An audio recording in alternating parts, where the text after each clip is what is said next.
Hey, do you like Insomniac's Spider-Man game? How about the other Spider-Man game? This trailer looks pretty good. Maybe even this. Well, what if I gave you Spider-Man minus the web swinging, minus the gadgets, minus the Sinister Six, and minus your vision? Introducing Daredevil.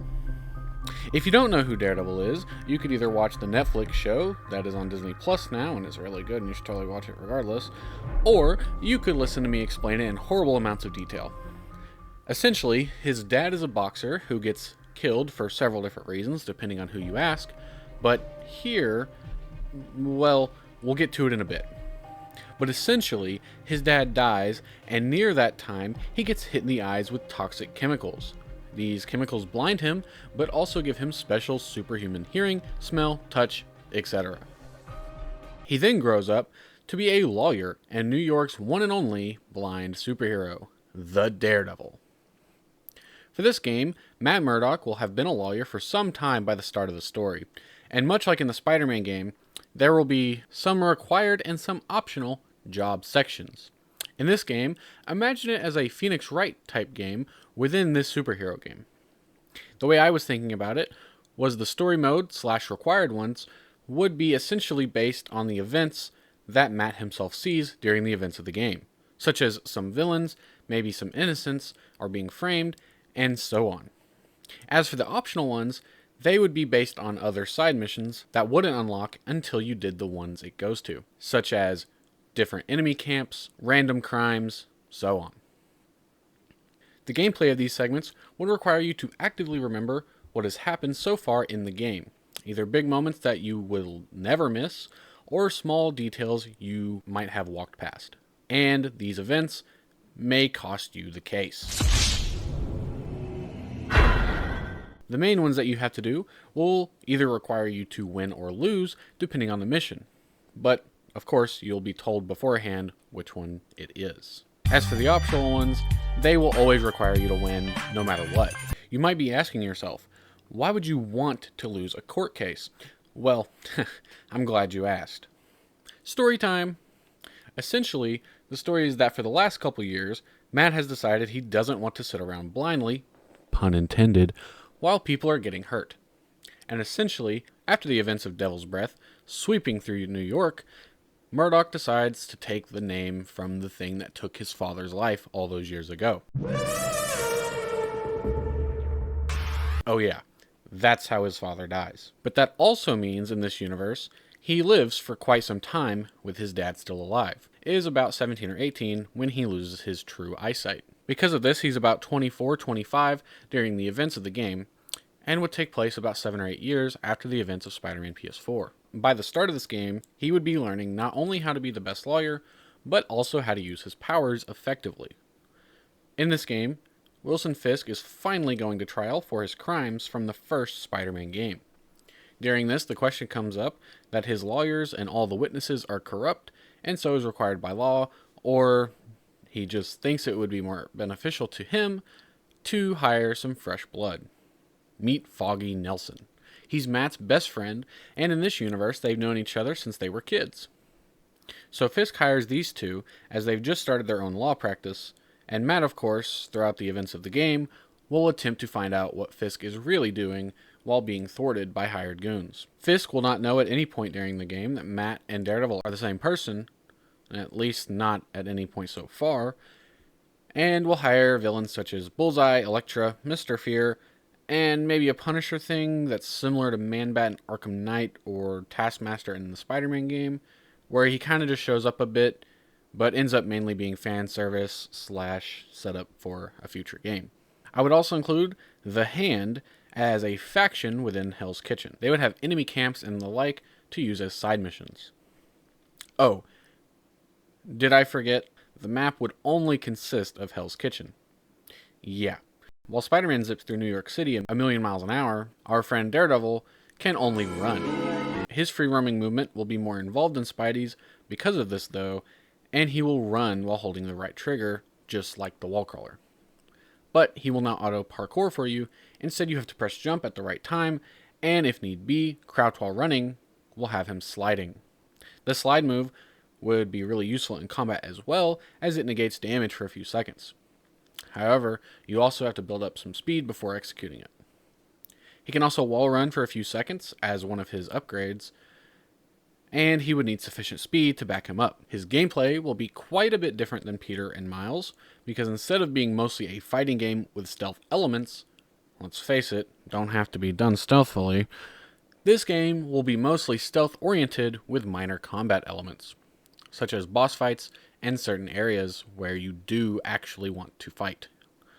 This is because Daredevil in this universe is not that good at fighting, so catching his enemies off guard is far more strategic for him than getting shot before he can even get close. Now, what I'm about to describe is a bit weird and off the wall, and you're either going to really think it's cool or really bad, and you'll click off the video. But before you do, let me know if you think it's really cool or really bad in the comments. But essentially, this game will make you feel like Spiderman. I mean, Daredevil. In the sense that you can't see anything. Yeah, I'm not joking. Basically, imagine this. You're in New York, Daredevil is at the center of your screen, but everything is black except for some white outlines, but only to a certain distance. This blindness is a hindrance to a degree, but it allows you to constantly be in a Spidey/Arkham vision. This can also be upgraded, allowing you to see more and more around you in a radius, and further out with the outlines. I was also thinking a 100% reward would be a suit mod that this could be completely turned off for, which would get rid of most of the challenge though.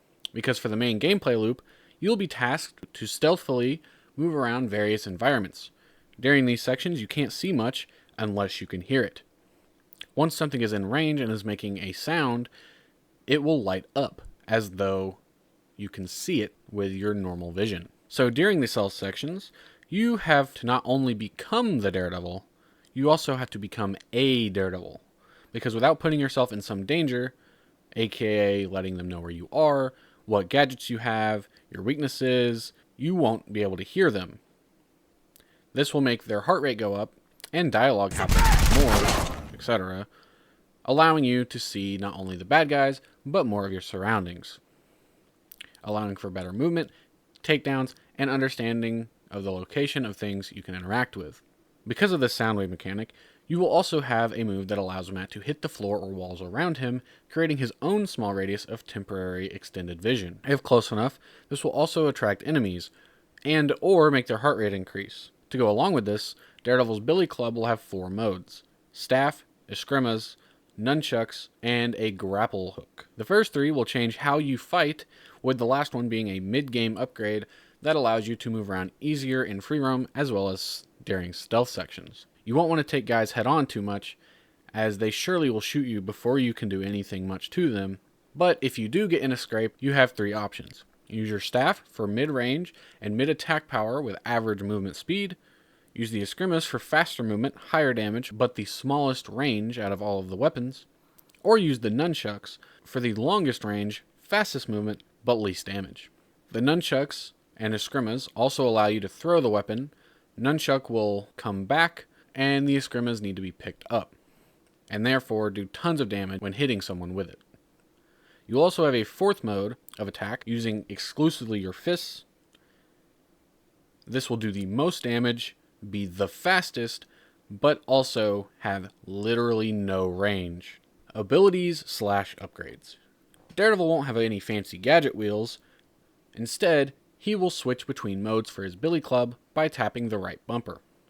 The grapple hook, once unlocked, will act the same as it does in Arkham and Spider-Man games, allowing you to zip to places basically instantly by pressing the left bumper. However, some upgrades are based on passive abilities. In fact, most are. His vision can be upgraded, allowing you to see wider radius around without any sound occurring, and it will allow you to hear farther away. There will also be an upgrade that allows you to see through walls, start seeing smells, and I was thinking of one that would let you hear between radio waves that the enemies are using, allowing you to hear them when you can't actually hear them. There are many more powers that you could do, but frankly I don't have the patience to come up with. But those are just some major ones and some cool ones that I thought of. With Daredevil finally having all his upgrades, stealth mechanics, and best friend Foggy at his side, he gets Wilson Fisk released from prison.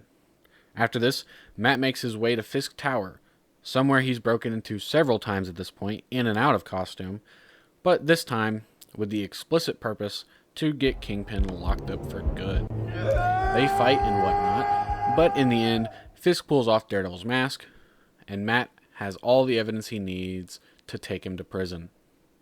However, Fisk gives him an offer. If you keep that evidence and you don't turn me in, I will keep the secret that Matt Murdock is the Daredevil. Matt, of course, has no choice and essentially has to let Fisk stay out of prison and continue being his lawyer in case anything does come up. What do you guys think about this idea? I think it's pretty cool. Sound off in the comments, and look forward to my next video where I talk about some more Marvel superheroes in a video game. Toodaloo!